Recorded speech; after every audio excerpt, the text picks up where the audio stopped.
Halo, assalamualaikum warahmatullahi wabarakatuh.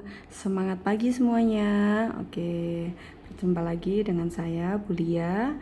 Dalam pembahasan kali ini kita akan membahas soal-soal PSTS IPA tahun pelajaran 2024-2025 alias tahun kemarin ya.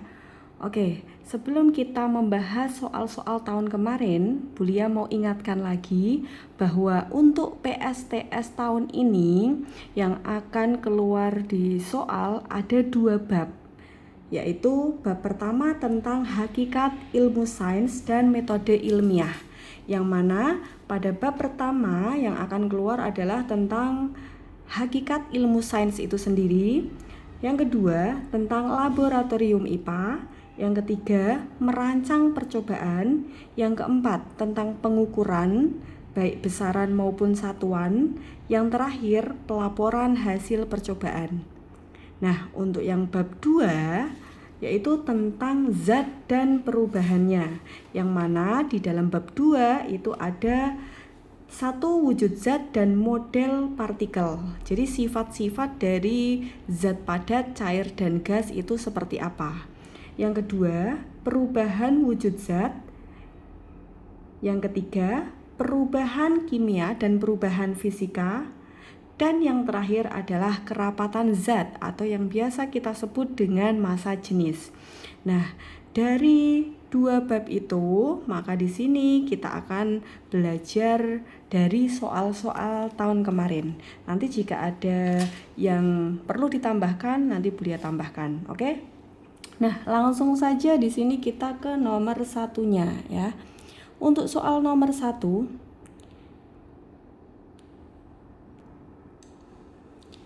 ilmu sains adalah pengetahuan yang diperoleh melalui proses yang sistematis dan logis untuk memahami dan menjelaskan fenomena alam. Berdasarkan pernyataan tersebut, karakteristik utama ilmu sains adalah ilmu yang diperoleh berdasarkan apa? Ingat ya, ilmu sains adalah ilmu yang diperolehnya dari fakta, dari penelitian yang sudah dilakukan, dari eksperimen yang telah dilakukan, yang mana eksperimen yang dilakukan itu dengan menggunakan langkah-langkah metode ilmiah, jadi tidak sembarangan. Jadi dari 4 option ini yang paling tepat adalah yang D, berdasarkan pengamatan dan eksperimen ya. Oke, lanjut ke soal nomor 2. Geologi adalah cabang ilmu sains yang mempelajari bumi, termasuk bahan penyusunnya, struktur dan proses yang mempengaruhinya. Nah, berdasarkan pernyataan tersebut, studi yang paling tepat untuk menggambarkan fokus utama geologi adalah, oke, di sini sudah jelas ya, yang diminta adalah geologi. Di mana kata geo itu sendiri artinya adalah bumi. Jadi dari 4 opsi ini yang membahas tentang bumi adalah yang option A ya. Jadi tentang batuan dan mineral. Oke, di sini ada zat reaksinya, ini jelas, kimia. Planet dan bintang bukan, organisme dan ekosistem juga bukan, oke?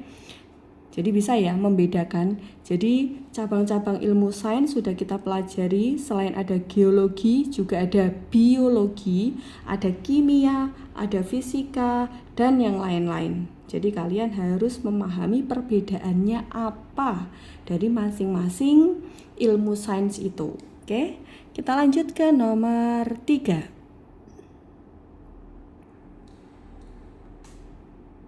Seorang ahli nutrisi sedang merancang rencana diet untuk pasien dengan kebutuhan kalori khusus berdasarkan analisis komposisi tubuh dan aktivitas fisik. Cara ahli nutrisi menggunakan ilmu sains dalam pekerjaannya yaitu merancang rencana diet yang sesuai untuk pasien adalah, oke, di sini kita harus memahami permintaan dari soal itu.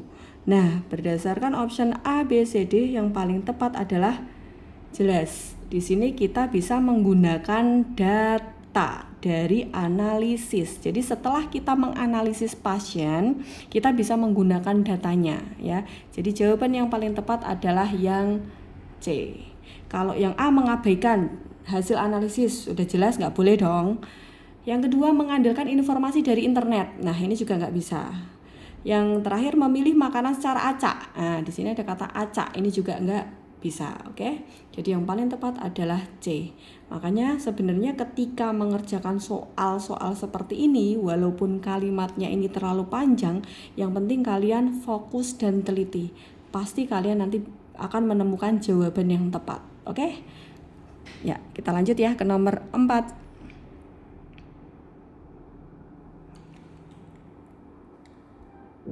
Oke, untuk soal nomor 4, ini kita sudah masuk ke alat-alat laboratorium ya.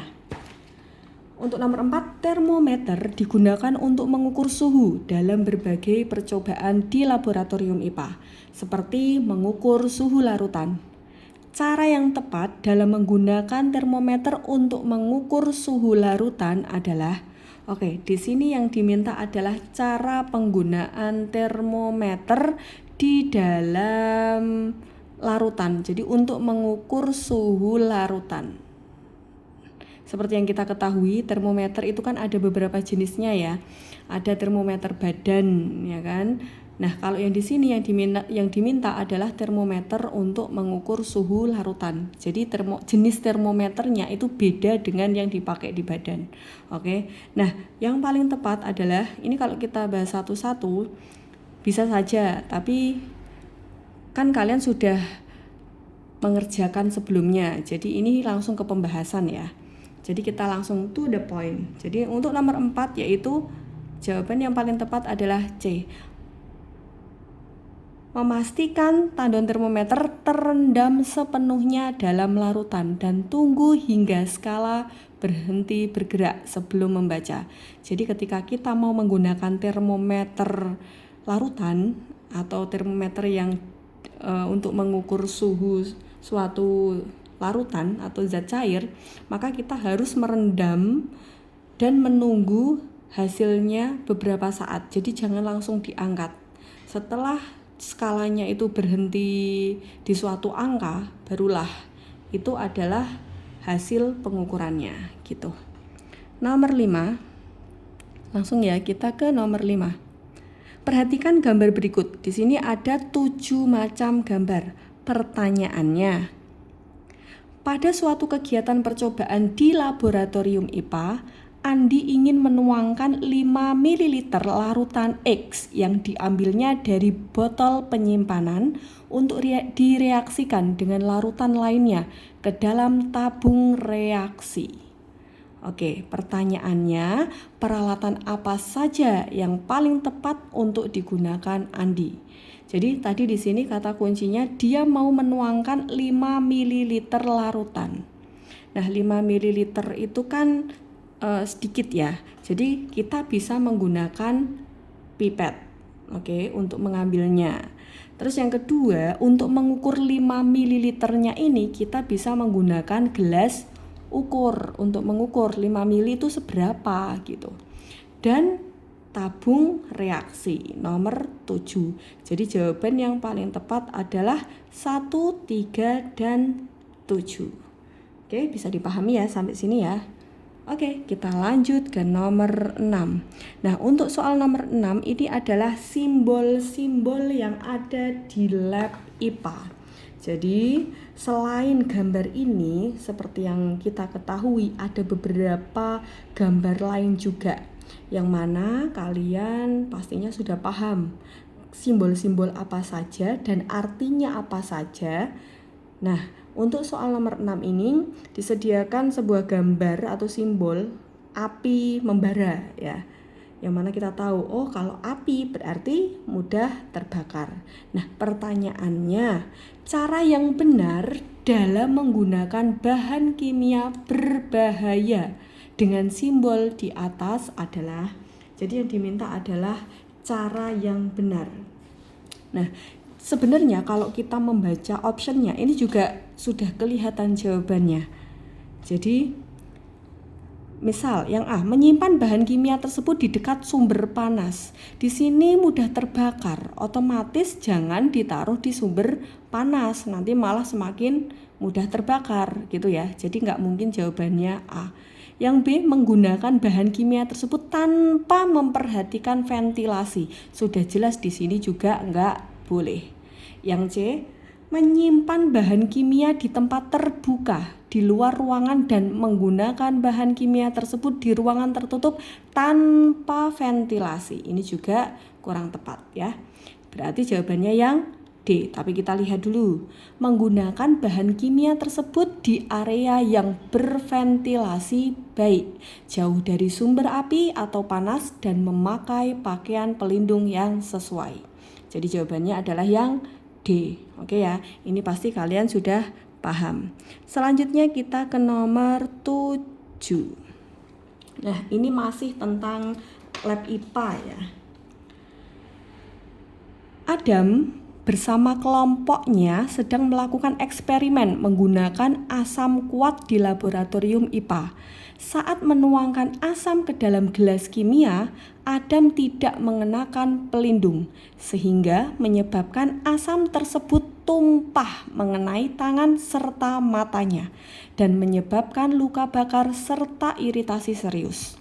Untuk mencegah kecelakaan dari peristiwa tersebut, peralatan keselamatan yang seharusnya wajib digunakan saat bekerja dengan bahan kimia berbahaya adalah kalau kita melihat dari soalnya, di sini yang kita garis bawahi adalah ini. Tadi di soal yang diminta adalah peralatan keselamatan yang seharusnya berdasarkan cerita tersebut.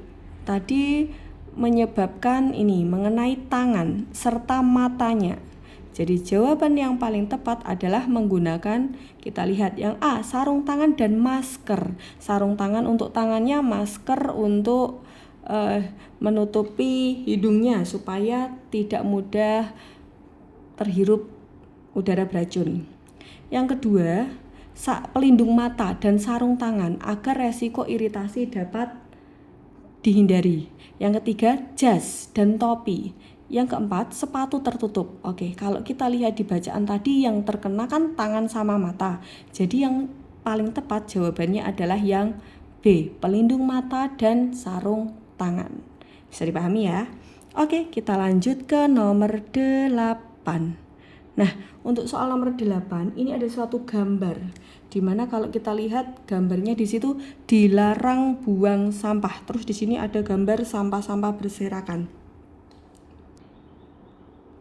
Nah, pertanyaannya, salah satu tahapan metode ilmiah adalah identifikasi masalah. Berdasarkan gambar di atas, identifikasi masalah yang paling tepat adalah kita lihat di sini kan gambar sampahnya berserakan ya. Jadi, jawaban yang paling tepat adalah yang D. Sampah menimbulkan pencemaran lingkungan. Lanjut ke nomor 9.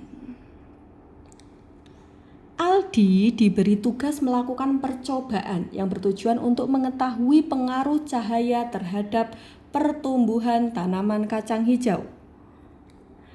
Aldi akan meletakkan kacang hijau di tempat gelap dan tempat terang. Perkiraan Aldi adalah tanaman kacang hijau di tempat terang akan tumbuh tinggi daripada tempat gelap. Berdasarkan ilustrasi tersebut, tahapan metode ilmiah apa yang sudah dicapai Aldi? Seperti yang kita ketahui, ada 6 tahapan metode ilmiah ya. Dan itu tentunya kalian juga masih ingat. Nah, di sini yang ditanyakan dari soal cerita tersebut itu dia berada pada tahapan yang mana? Nah, di sini ada kata-kata perkiraan Aldi. Kata perkiraan itu kan berarti prediksi atau dugaan sementara. Nah, dugaan sementara itu nama lain dari hipotesis. Ya. Bisa dipahami ya sampai sini ya. Kita lanjut ke nomor 10. Roni melakukan percobaan untuk menyelidiki hubungan antara zat terlarut yaitu gula dan dalam pelarut air dengan titik didih larutannya.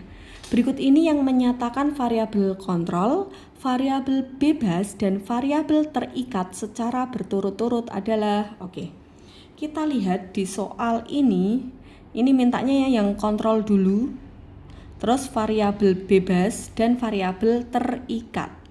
Nah, di sini kalau kita lihat dari optionnya, pokoknya kalau ada hubungan antara titik-titik terhadap titik-titik, ya, hubungan antara apa terhadap apa.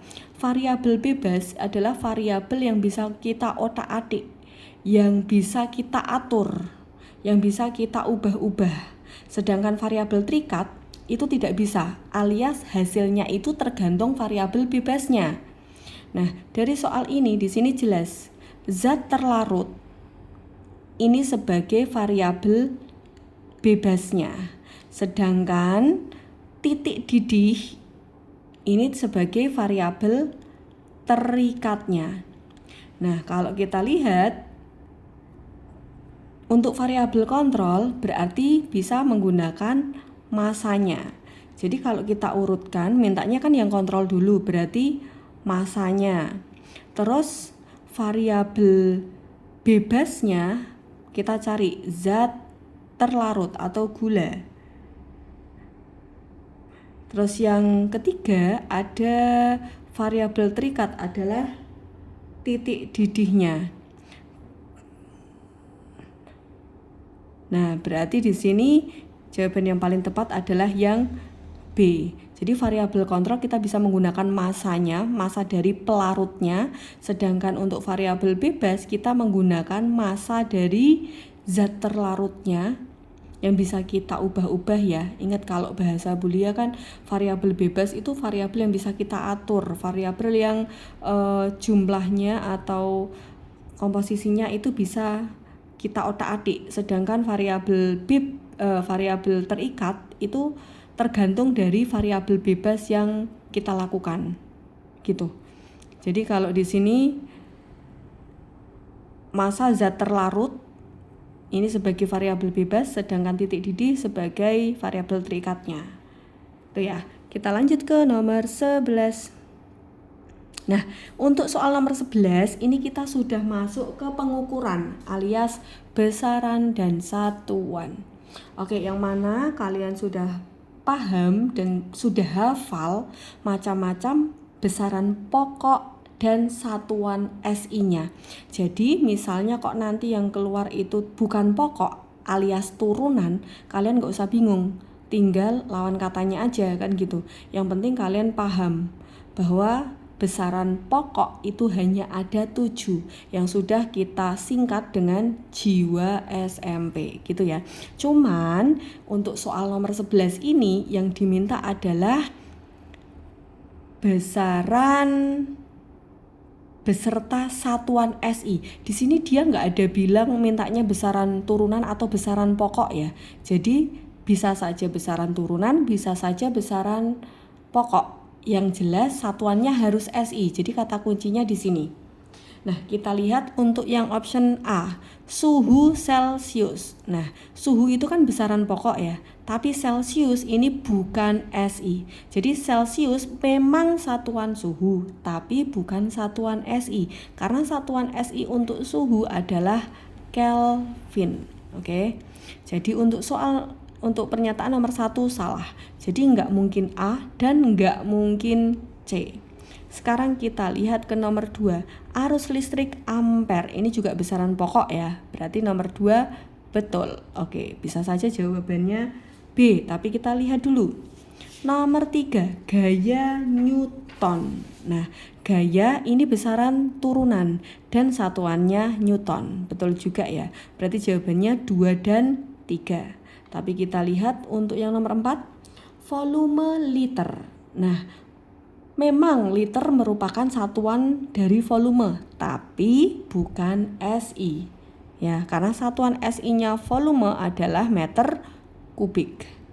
Dan panjang ini besaran pokok. tapi satuan SI-nya bukan kilometer, tapi meter. Nah, jadi pernyataan yang tepat adalah nomor 2 dan 3. Oke, kita lanjut ke nomor 12. Sebuah pertandingan lari 5 km pada tahap final diikuti oleh 4 peserta. Hasil pengukuran waktu ditunjukkan pada tabel berikut. Di sini ada tabel dengan lama yang berbeda-beda ya. Berdasarkan data tersebut, siapakah yang menjadi pemenang dalam lomba lari? Oke, di sini ada tabel, tapi kalian harus paham dulu konsep dari menjadi pemenang dalam lomba lari. Apakah yang waktunya paling lama atau justru yang paling cepat? Oke, karena ini lomba lari berarti kita cari yang tercepat alias yang waktunya paling sedikit. Tapi kalau kita lihat di tabel, di sini waktunya satuannya beda-beda. Untuk Aidan 12 menit 45 detik. Nah, di sini nanti kita ubah supaya satuannya menjadi detik semuanya. Jadi setara ya nanti. Kita ubah semuanya menjadi detik. Oke, untuk Aidan di sini kita ubah 12 menit, kita ubah jadi detik. Berarti 12 dikali 60. Berarti 720. 720 ditambah 45. Berarti 765. Yang kedua 16 menit. Berarti 16 dikali 60. Berarti 16 dikali 60. Berarti 960 detik. Terus ini sudah detik. 780 detik. Terus 0,25 jam. Kalau kita ubah ke detik berarti jadi 0,25 dikali 3600. Berarti jadi 900 detik.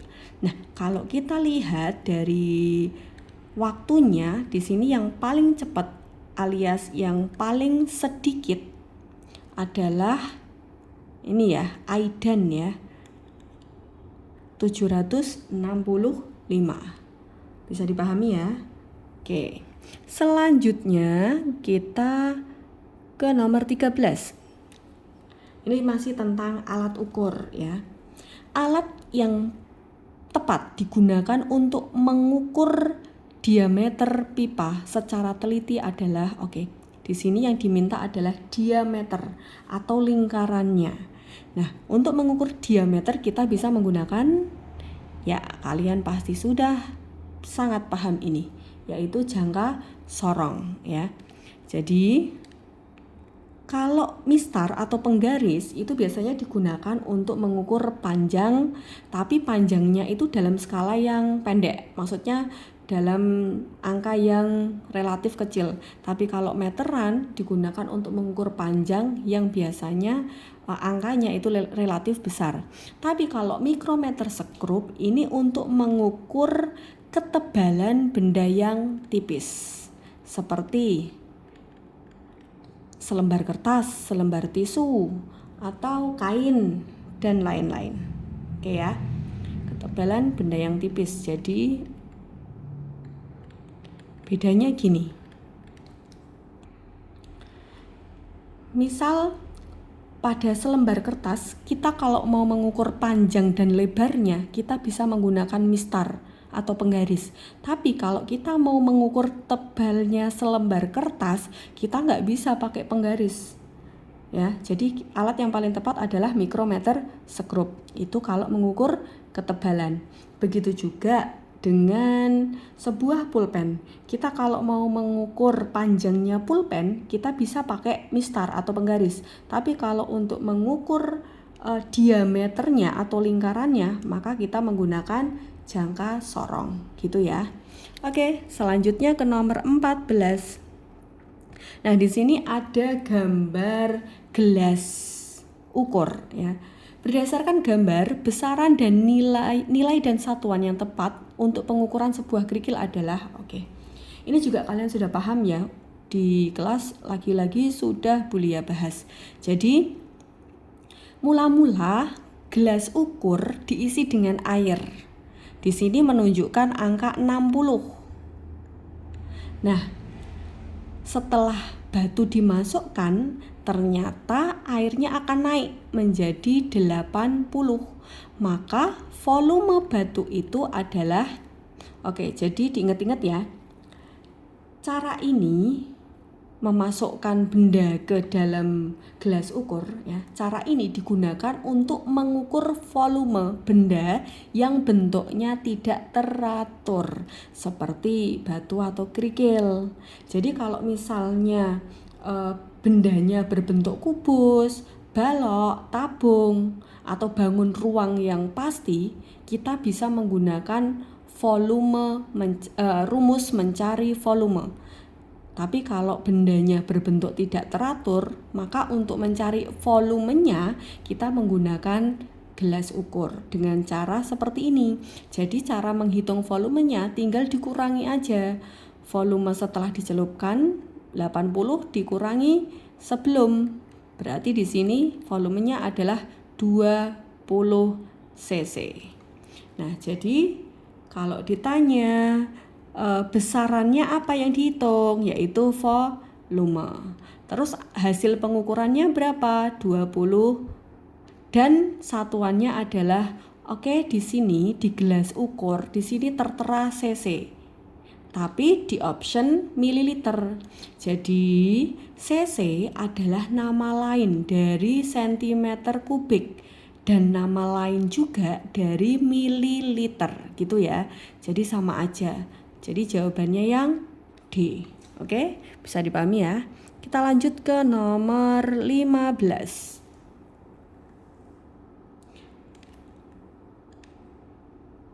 Ini masih tentang besaran dan satuan ya. Kita lihat. Setelah melakukan pengukuran dalam percobaan, hasilnya sering disebut dengan data percobaan yang berbentuk tabel. Data pengukuran tersebut dilengkapi dengan, jadi kalau pada data misalnya ini nih, di bawahnya ini ada data. Data itu terdiri dari apa? Nah, di sini ada waktu, ada menit, ada suhu, ada Celsius. Nah, waktu dan suhu ini adalah besaran. Menit dan Celsius adalah satuan. Jadi jawabannya adalah yang besaran dan satuan. Oke ya. Kita lanjut ke nomor 16. Sabrina dan Lukman melakukan percobaan untuk meneliti apakah rentang waktu mempengaruhi suhu teh. Setelah dilakukan percobaan, mereka memperoleh hasil data sebagai berikut. Jadi di sini ada data. Mula-mula alias pada saat waktunya 0, mula-mula suhu teh masih 60 derajat Celcius. Nah, setelah didiamkan selama 2 menit, suhunya turun jadi 58 derajat Celcius. Sampai akhirnya didiamkan selama 8 menit, suhunya menjadi 51 derajat Celcius. Pertanyaannya, berdasarkan data tersebut, bagaimana kesimpulan hubungan antara variabel bebas dan variabel terikatnya? Oke, kita lihat satu-satu di optionnya. Penurunan suhu tidak terjadi pada percobaan tersebut. Sudah jelas ini salah karena di sini terlihat ya, asalnya 60 menjadi 51. Berarti terjadi dong. Oke, kita lihat yang B. Perubahan suhu teh dipengaruhi oleh lama waktu. Perubahan suhu teh dipengaruhi oleh lama waktu. Ya, pernyataan ini benar ya. Tapi kita lihat lagi untuk yang bawah. Semakin lama waktu yang terjadi, suhu teh akan meningkat. Padahal kalau kita lihat nih, semakin lama waktu, suhu teh justru akan semakin menurun. Yang asalnya 60 menjadi 51, bukan meningkat. Oke, berarti pernyataan ini salah. Untuk yang D, pada rentang waktu 2 menit menuju 4 menit suhu stabil. Kita lihat 2 menit menuju 4 menit, apakah ini stabil? Stabil itu artinya angkanya sama atau tetap. Padahal di sini sudah jelas beda. Asalnya 58 jadi 55, berarti pernyataan ini salah. Jadi jawaban yang tepat adalah yang B, bahwa perubahan suhu dipengaruhi oleh lama waktu ya. Bisa dipahami ya cara membaca grafik ya. Maaf, maksud saya cara membaca tabel. Oke, 17. Perhatikan penggalan teks laporan berikut. 1, 2, 3, 4. Nah, pertanyaannya pada teks laporan tersebut bagian yang terdapat dalam hasil pelaporan adalah di sini sudah jelas. 1, tuangkan sedikit air, ya kan. Nah, di situ sudah jelas bahwa itu adalah sebagai langkah-langkah. Selanjutnya bisa dipahami ya, nomor 17. Selanjutnya nomor 18. Di sini ada gambar gelas, ada skalanya. Sudah jelas ini adalah gelas ukur, ya kan? Nah, di sini yang gelas ukur hanya yang A. Gelas ukur seperti yang soal sebelumnya ya, untuk mengukur volume zat cair. Oke, selanjutnya kita ke nomor 19. Minyak kelapa merupakan minyak yang diekstrak dari daging buah kelapa.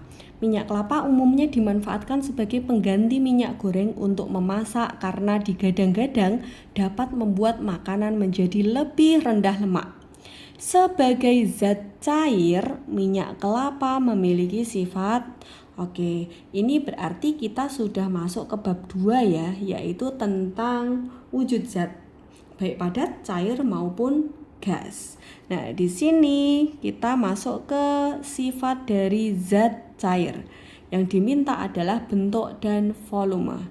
Ingat-ingat, untuk zat cair bentuknya akan berubah sesuai dengan tempatnya, tapi untuk volumenya tetap. Jadi jawaban yang tepat adalah kita cari bentuknya berubah, volumenya tetap. Bentuk berubah, volumenya tetap untuk zat cair ya. Jadi jangan sampai salah. Oke, nomor 20. Untuk soal nomor 20, perhatikan zat-zat berikut 1-6, ada beberapa macam zat. Berdasarkan data di atas yang merupakan zat cair dan gas. Jadi di sini mintanya yang cair dulu baru yang gas ya. Kita lihat satu-satu. Gula pasir sudah jelas ini padat ya. Yang kedua, parfum. Parfum berarti gas. 3, air sudah jelas ini cair. 4, kapur. Kapur berarti padat ya. 5, mayones. Mayones cenderung ke cair ya. Yang ke-6, asap rokok. Asap berarti gas. Nah, kalau mintanya cair dulu berarti dimulai dari nomor 3 atau nomor 5. Nomor 3 atau nomor 5. Berarti jawabannya kalau nggak B ya D. Kita tinggal cari yang gas. Berarti ini nggak mungkin, ini nggak mungkin. Kita lihat 4 atau 6 yang gas. 4 padat, 6 gas. Berarti jawaban yang paling tepat adalah yang C. Gitu ya. Lanjut ke soal nomor 21. Materi yang wujudnya padat memiliki susunan partikel lebih rapat. Kemudian materi yang berwujud cair, partikel penyusunnya agak sedikit renggang. Sementara itu, materi berwujud gas, susunan partikelnya saling berjauhan. Dari pernyataan tersebut, perbedaan wujud materi disebabkan oleh kalau kita lihat di option, jawaban yang paling tepat adalah yang A. Jadi hal-hal itu disebabkan karena struktur atau susunan partikelnya itu berbeda. Itu ya. Yang ke 22, untuk soal nomor 22. Nah, perhatikan sifat-sifat zat berikut. Pertanyaannya, sifat dari zat cair itu yang mana?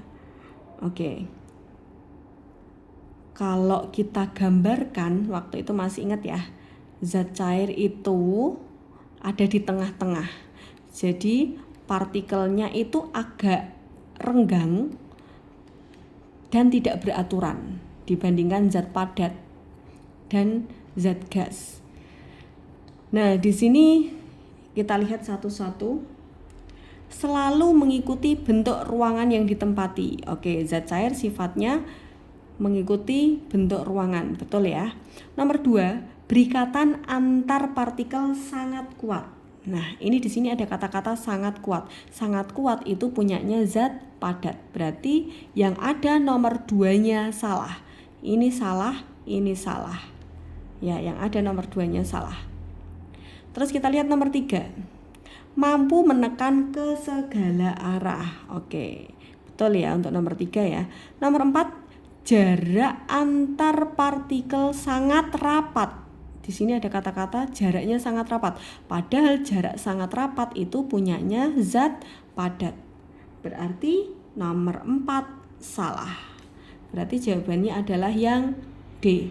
Tanpa kalian baca nomor 5 sudah kelihatan di option ya. Ikatan antar partikel kurang kuat, betul. Karena dia zat cair. Jadi di antara padat dan gas. Jadi dikatakan kurang kuat. Ya, jadi 1, 3 dan 5. Bisa dipahami ya? Oke, sekarang kita lanjut ke soal berikutnya nomor 23. Di sini ada sebuah gambar. Ini gambar arang ya kalau nggak salah. Nah, dari gambarnya aja ini udah kelihatan bahwa ini adalah zat padat. Oke. Pertanyaannya, gambar di atas menunjukkan bahwa benda padat memiliki sifat. Oke. Untuk zat padat memiliki sifat, kita lihat A mengisi ruangan, B memiliki berat, C dapat mengalami perubahan bentuk dan wujud, enggak, D memiliki bentuk yang tetap. Oke, jawaban yang paling tepat adalah yang D, bentuknya tetap. Jadi selain bentuk tetap, volumenya juga tetap kalau untuk zat padat ya. Nomor 24, yang merupakan sifat benda padat dan cair berturut-turut. Oke, mintanya yang padat dulu. Ingat-ingat ya, pada zat padat bentuknya tetap. Jadi jawabannya tidak mungkin 3 dan 4. 3 nggak mungkin, 4 nggak mungkin. Berarti antara A dan B. Kita lihat untuk padat. Untuk zat padat bentuknya tetap. Terus untuk zat cair, oh ya maaf, untuk nomor 24 ini kita selesaikan satu-satu dulu. Mintanya ini bacanya ke samping ya. Maaf bila kirain tadi ke bawah. Kita ke samping, berarti untuk zat padat bentuk tetap, renggang atau tetap berdekatan. Jelas jawabannya adalah nomor 2. Bentuknya tetap, jaraknya berdekatan. Sedangkan untuk zat cair bentuknya berubah, berarti 3 atau 4. Terus jaraknya renggang atau sangat renggang. Yang paling tepat adalah yang renggang. Karena kalau sangat renggang ini punyanya gas. Oke ya. Jadi jawabannya adalah 2 dan 3. Oke, kita lanjut ke nomor 25. Pada gambar di atas dari kiri ke kanan, berarti dari sini ya. Dari paling kiri ke paling kanan berturut-turut adalah, oke, ini juga sudah kita bahas ya. Diingat-ingat, kalau dia sangat renggang ini berarti zat gas. Kalau dia sangat rapat dan teratur ini adalah zat padat. Sedangkan tengah-tengahannya ini adalah zat cair. Jadi kalau mintanya urut dari kiri ke kanan adalah gas, cair, padat. Gas, cair, padat. Nah, jadi jawabannya yang A. Oke ya, bisa dipahami ya. Selanjutnya nomor 26. Pernahkah kalian mengamati bentuk zat cair? Bentuk zat cair dapat berubah-ubah menyesuaikan tempatnya. Misalnya, air minum dalam gelas, maka bentuk zat cair tersebut akan membentuk benda gelas. Hal tersebut disebabkan partikel-partikel zat cair. Nah, ini juga sudah kita bahas ya di kelas ya. Jadi hal ini disebabkan karena ya memiliki ikatan yang lemah. Oke ya, kita lanjut ke soal nomor 27. Ini sudah masuk ke perubahan wujud zat. Kalau tadi di soal sebelumnya kita membahas tentang sifat-sifat dari zat padat, zat cair maupun zat gas. Baik dari bentuk, volume, susunan partikel, gaya tarik, letak, dan yang lain. Nah, untuk soal nomor 27 kita sudah masuk ke perubahan wujudnya. Yang mana perubahan wujud itu terjadi antara gas, padat, dan cair. Dan ini saling terjadi interaksi perubahan, dan kalau dilihat ini ada 6 ya, dan kalian sudah paham akan hal itu. Jadi teliti aja ketika mengerjakan soal ini, panahnya kemana gitu ya. Untuk soal nomor 27, proses perubahan wujud melebur dan mengembun. Oke, kalau di sini kata melebur bisa saja kita ganti dengan mencair ya. Jadi mencair adalah padat menjadi cair, berarti nomor 1. Nah, untuk mengembun, mengembun di sini berarti gas menjadi cair ya.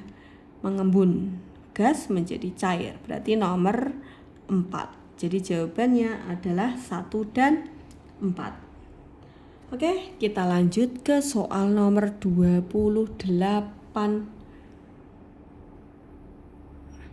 Untuk soal nomor 28,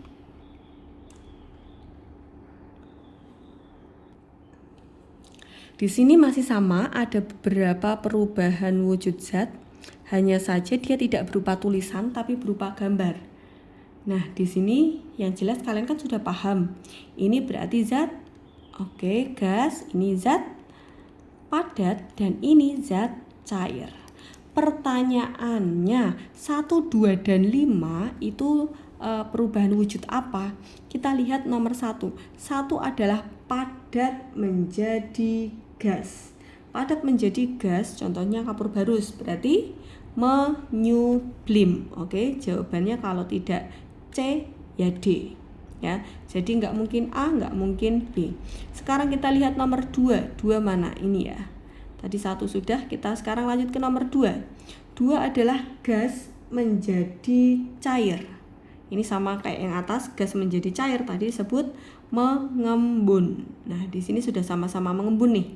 Berarti kita lihat yang nomor 5. 5 mana? 5 ini. Padat menjadi cair, berarti mencair. Jadi jawaban yang paling tepat adalah yang D. Oke ya. Kita lanjut ke nomor 29. Perhatikan pernyataan di bawah ini.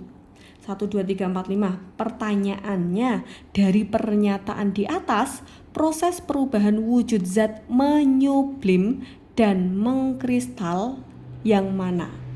Jadi di sini kalian dikasih contoh, terus disuruh mencari mana yang menyublim, mana yang mengkristal. Kita lihat nomor 1. Nomor 1, proses pembuatan garam. Ini bisa sebagai mengkristal ya. Mengkristal. Kita tulis di bawahnya mengkristal, ini nomor 1. Kalau kita lihat di option nomor 1 yang kanan, ini kan ada di option C ya. Jadi kita langsung lihat aja pasangannya. Apakah betul menyublim itu ada di nomor 4? Kita lihat nomor 4. Kapur barus yang disimpan dalam lemari lama-kelamaan akan habis. Ya, ini termasuk menyublim. Berarti jawabannya langsung ketemu ya, 4 dan 1. Jadi nggak perlu melihat nomor 2, 3, dan 5. Kita lanjut ke nomor 30. Untuk soal nomor 30, sebongkah es dimasukkan ke dalam suatu wadah, kemudian dipanasi. Perubahan wujud yang mungkin terjadi secara berurutan. Di sini kita lihat mula-mula dia es, terus dimasukkan ke dalam suatu wadah, kemudian dipanasi. Nah, ini dipanasi. Nah, es ketika dipanaskan, otomatis ini kan es padat ya. Es dipanasi itu kan akan jadi air, berarti padat menjadi cair ya kan. Nah, kalau sudah menjadi air kok dia masih dipanaskan, maka dia akan mendidih, berarti menjadi uap. Kalau mendidih kan dia menjadi uap ya. Nah, berarti jawaban yang tepat adalah, kita cari dulu, padat jadi cair terus menjadi uap. Uap itu berarti gas ya. Berarti padat cair gas. Padat cair gas. Berarti jawaban yang paling tepat adalah yang B. Bisa dipahami ya. Kita lanjut ke nomor 31. Nah, ini kita sudah masuk ke perubahan fisika dan kimia. Untuk soal nomor 31. Berdasarkan sifatnya, perubahan zat ada dua macam, yaitu reversible dan irreversible. Perubahan yang bersifat irreversible artinya, jadi kata reversible dan irreversible ini juga sudah boleh bahas ya di kelas ya. Reversible artinya dapat kembali ke bentuk semula. Sedangkan irreversible, I artinya tidak dapat.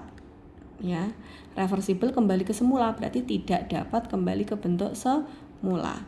Nah, di sini yang diminta yang bersifat irreversible adalah, ini sudah ada jawabannya ya. Tidak dapat kembali seperti semula. Jawabannya yang D. Bisa dipahami ya? Oke, kita lanjut ke nomor 32. Seseorang menggigit buah apel lalu membiarkan sisanya selama 30 menit. Perubahan kimia apakah yang terjadi pada apel tersebut? Kalau dibiarkan 30 menit, yang akan terjadi adalah, kita lihat. Nah, ini jawaban yang paling tepat adalah A. Warna daging buah menjadi kecoklatan karena terjadi reaksi kimia ya. Jadi kalau baru 30 menit, kemungkinan belum sampai akan membusuk. Apalagi kulitnya mengkerut. Biasanya kalau sampai mengkerut itu kalau sudah didiamkan lama. Ya. Terus 33. Perhatikan pernyataan perubahan zat berikut berdasarkan pernyataan di atas yang merupakan ciri-ciri perubahan kimia adalah. Ini juga sudah boleh bahas ya. Jadi tolong diingat-ingat bedanya perubahan fisika sama kimia. Pokoknya kalau fisika itu bisa kembali ke bentuk semula dan tidak terjadi zat baru, tidak muncul zat baru. Tapi kalau kimia itu akan ada zat baru gitu. Jadi kalau yang diminta kimia, ya, kimia ini bersifat A. Wujud benda menjadi berbeda, betul ya, karena ada zat baru ya, terbentuk zat baru. Kemarin di kelas Bulia contohkan, misal Bulia punya 2 lembar kertas, yang satu Bulia sobek-sobek atau diremas-remas, yang satu dibakar, maka di situ sudah jelas kalau yang dibakar akan menjadi abu. Dan kalau sudah jadi abu tidak bisa kembali jadi kertas lagi, itu berarti kimia. Sedangkan kertas yang disobek-sobek atau diremas-remas, dia tetaplah kertas, berarti bisa kembali ke bentuk semula, itu berarti fisika gitu ya kemarin ya. Nah di sini kalau wujud benda menjadi berbeda, contohnya tadi dibakar, itu berarti kimia. Nomor 2, menimbulkan perubahan suhu. Nah untuk perubahan suhu di sini suhunya berubah ya, alias bisa dikatakan mungkin dimasak gitu, jadi termasuk kimia. Terus yang ketiga, bersifat reversible. Reversible artinya dapat kembali ke bentuk. Untuk nomor 2. Untuk soal nomor 33, kalau boleh lihat ini. Tadi wujud benda menjadi berbeda, jelas ini kimia ya. Tapi untuk menimbulkan perubahan suhu di sini yang dimaksud bisa 2 nih. Apakah dia melalui proses dimasak, itu kan juga ada perubahan suhu, atau yang dimaksud adalah terjadi perubahan wujud seperti mencair, membeku, itu kan juga karena suhu. Nah kalau terjadi perubahan wujud, 6 perubahan wujud yang sudah kita bahas, baik itu mencair, membeku, mengkristal, menyublim, mengembun, itu berarti fisika. Tapi kalau dimasak itu berarti kimia. Jadi untuk nomor 2 ini tak tanda tanya dulu. Karena di sini menimbulkan perubahan suhu yang dimaksud yang mana gitu ya. Yang ketiga, bersifat reversible. Reversible artinya dapat kembali ke bentuk semula. Sudah jelas ini bukan, karena ini adalah fisika. 4, terbentuk zat baru. Nah, terbentuk zat baru ini berarti kimia, berarti betul. Jadi harusnya yang paling tepat adalah 1 dan 4, tapi di option nggak ada ya. Kalau kita anggap 2 dan 4 Bisa saja, tapi artinya intinya selain ada nomor ini ya, selain ada nomor 3. Nih, selain ada nomor 3 bisa 1 dan 2 atau 2 dan 4. Oke. Tak lingkari ya. Gak apa-apa, yang penting kalian kan udah paham untuk nomor 33 bedanya fisika sama kimia gitu. Oke. Tak lanjut ya. Oke, untuk nomor 34. Nah, ini ada contoh. Yang sebelah kiri ini sama-sama kayu. Bedanya yang sebelah kiri ini kayunya dipotong-potong. Yang sebelah kanan ini kayunya dibakar. Ini tadi di atas sudah sempat Bulia singgung. Kalau dia hanya mengalami perubahan bentuk, perubahan ukuran, perubahan suhu, maka dia termasuk fisika. Tapi kalau dia dibakar terus dia menjadi arang, ini berarti kimia ya.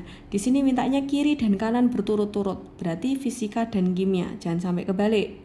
Fisika dan kimia. Jadi jawabannya adalah yang B. Oke ya. Kita lanjut ke nomor 35. Berdasarkan pernyataan di atas yang merupakan contoh perubahan fisika. Ingat, fisika itu hanya mengalami perubahan bentuk, perubahan ukuran. Kalau sampai terjadi perubahan bau, warna, rasa, itu berarti kimia, alias sudah membusuk atau sudah basi, itu berarti kimia ya. Kita lihat dulu untuk soal nomor 35. Yang diminta mana yang merupakan contoh perubahan fisika. Kita lihat nomor 1, cabai hijau lama-lama menjadi merah. Nah, ini untuk perubahan warna, asalnya hijau lama-lama menjadi merah. Nah, dari hijau menjadi merah, ini kan dia melalui proses pematangan ya, berarti termasuk kimia. Semua yang mengalami proses pematangan atau pemasakan itu kimia. Terus yang kedua, jemuran baju basah lalu mengering. Nah, ini termasuk fisika. Kapur baru semakin mengecil. Ini kan proses menyublim kan, berarti fisika. Logam menempel ke magnet. Ini juga fisika. Semua yang berhubungan dengan listrik, dengan magnet, dengan perubahan wujud zat itu fisika ya. Membuat tepung beras. Ini juga fisika. Jadi gini, misal Bulia punya, ini kemarin udah tak bahas ya di kelas BTW. Hanya mengingatkan kembali. Misal Bulia punya beras.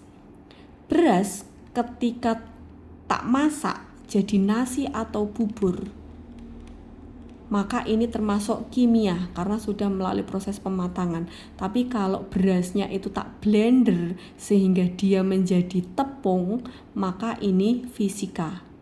Jadi teliti ya, jangan sampai keliru karena dia sama-sama berasal dari beras. Oke, berarti jawabannya adalah 2, 3, 4, dan 5B.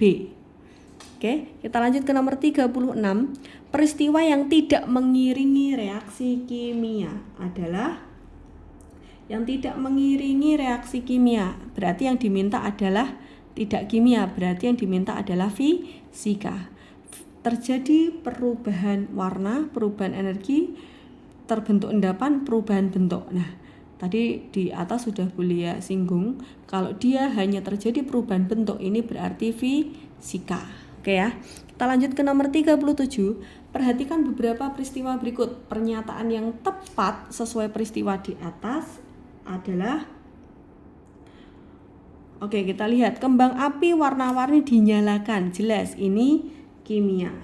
Terus yang kedua, siklus air menjadi mendung dan hujan. Ini fisika. Membuat roti dari tepung, gula, ragi, dan mentega. Jelas ini kimia. Semua yang mengalami proses fermentasi, tidak hanya pembuatan roti ya, tetapi juga bisa tape, tempe, itu yogurt, itu termasuk kimia. Logam besi sering terkena air sehingga cepat berkarat. Berkarat juga kimia. Oke, jadi di sini pernyataan yang tepat adalah 1 fisika, salah. 2 kimia, salah. 3 fisika, salah. 4 kimia, betul. Jadi jawabannya adalah yang D. Oke ya. Nomor 38, perhatikan pernyataan berikut. Pernyataan tersebut yang benar adalah, oke, kita harus baca satu-satu ini. 1. Perbandingan antara massa zat dan volume zat disebut dengan kerapatan atau densitas. Oh ya, ini sudah materi massa jenis ya. Massa jenis atau rho adalah massa dibagi volume. Jadi perbandingan antara massa dan volume disebut kerapatan zat atau densitas. Betul ya? 2. Bila kita mencampurkan dua zat cair yang memiliki kerapatan zat yang berbeda, maka kedua zat tersebut tidak bisa terlarut. Untuk pernyataan nomor 2 ini salah ya. Nomor 3, setiap jenis zat yang sama pasti memiliki kerapatan zat yang sama meskipun ukurannya berbeda. Oke, seperti yang sudah kita bahas bahwa kerapatan zat atau massa jenis setiap benda itu berbeda. Tapi kalau jenis zatnya sama walaupun ukurannya berbeda, maka kerapatan zatnya ya tetap sama gitu ya. Jadi nomor 3 ini betul. 4, besarnya massa jenis dapat digunakan untuk membandingkan tingkat kerapatan susunan partikel zat. Ini juga betul ya. Jadi pernyataan yang benar ada di 1, 3, dan 4. Oke, berarti jawabannya yang C. Selanjutnya nomor 39. Oke, ini masih tentang kerapatan zat atau massa jenis. Ada 3 benda, terus kalian disuruh apa ini? Jika ketiga benda berbentuk seperti gambar memiliki massa yang sama, maka nilai massa jenis ketiga benda tersebut adalah, oke. Di sini yang diminta adalah massa jenis ketiga benda tersebut. Apakah ini disuruh menghitung? Oke, kita lihat. Di sini dikatakan massanya sama. Diingat-ingat ya. Berdasarkan rumus Rho sama dengan M per V. Jika M-nya sama, maka hubungan antara Rho dan V adalah berbanding terbalik. Masih ingat ya? Artinya apa kalau dia berbanding terbalik? Artinya kalau ingin mendapatkan nilai Rho yang besar, maka V-nya atau volumenya harus kecil. Begitu sebaliknya. Nah, jadi di sini kita lihat angka-angkanya. Oke, kita buat gini aja. Ini kita anggap benda 1, benda 2, benda 3 ya. Ini sudah ada 1, 2, 3. Oke, kita lihat nilai volumenya. Kita tulis di sini V1, V2, V3. Volume itu kan panjang kali lebar kali tinggi ya. Berarti kita tulis 6 kali 6 kali 6. Sedangkan V2 ini 669. BTW, karena ini rumus perkalian, maka tidak harus panjang kali lebar kali tinggi ya. Jadi di sini Bulia tulis biar angkanya ini urut. Karena mau tak sederhanakan. Jadi ketika ada soal kayak gini, kalian nggak perlu mengalihkan 6 kali 6 kali 6, kalian cari dulu, 6 kali 6 kali 9 kalian cari dulu, nggak usah. Karena ini termasuk soal perbandingan, bukan mencari nilai massa jenis suatu benda. Nah, kalau soal perbandingan, kalian boleh nih pakai trik gini. Ini sama-sama punya 6, tak coret. Ini sama-sama punya 6, tak coret juga. Nah, karena angka yang terakhir ini beda, maka kita fokus. V1 itu 6, V2 itu 9, V3 itu 15. Dari sini kita sudah tahu jawabannya, bahwa berdasarkan ini tadi ya, kalau V-nya kecil, maka Rho-nya justru besar. Jadi kalau kita lihat, massa jenis terbesar itu ada pada gambar pertama. Ini Rho terbesar. Kenapa Rho-nya terbesar? Karena volumenya terkecil. Ya, sedangkan Rho terkecil itu ada pada gambar ketiga. Kenapa? Karena volumenya paling besar, gitu ya. Jadi kalau kita tulis secara urut, Kita lihat di option. Row 1 lebih besar dari row 2 lebih kecil dari row 3. Oke, ini tandanya kebalik ya, berarti salah, jangan pilih yang itu. Tandanya biasanya itu sama karena angkanya urut. Kita lihat row 1 lebih besar dari row 2 lebih besar dari row 3. Oke, jawaban yang paling tepat ada di B. Jadi ini row 1 ini lebih besar daripada row 2 dan row 2 lebih besar daripada row 3. Ini ya. Bisa dipahami ya. Jadi karena massa jenis berbanding terbalik dengan volume, maka konsepnya seperti ini. Semakin kecil nilai volumenya, maka massa jenis atau row-nya dia paling besar, gitu ya. Oke, ke soal nomor terakhir di pilihan ganda. 4 siswa melakukan pengukuran benda. Hasil pengukuran ditunjukkan tabel berikut. Siswa yang mengukur dengan jenis yang sama adalah di sini mintanya jenis yang sama. Kalau ingin mendapatkan jenis yang sama, maka carilah yang row atau massa jenisnya sama. Nah, berdasarkan tabel ini, kalian harus hitung dulu nih satu-satu. Di mana row adalah M per V, massa dibagi volume. Jadi Putri 44,8 dibagi 64 sampai nanti Citra 18 dibagi 30. Nah, ketika kalian sudah mendapatkan angkanya, kalian nanti bisa lihat punyanya siapa yang sama. Di sini Bulia sudah ngitung untuk Putri ini 0,7, untuk Anton 0,8, ini juga 0,8 dan ini 0,6. Di sini sudah jelas yang sama adalah Anton dan Dani. Oke, jadi itu tadi 40 soal pilihan ganda. Nah, untuk yang uraian nanti akan Bulia bahas di video yang berbeda.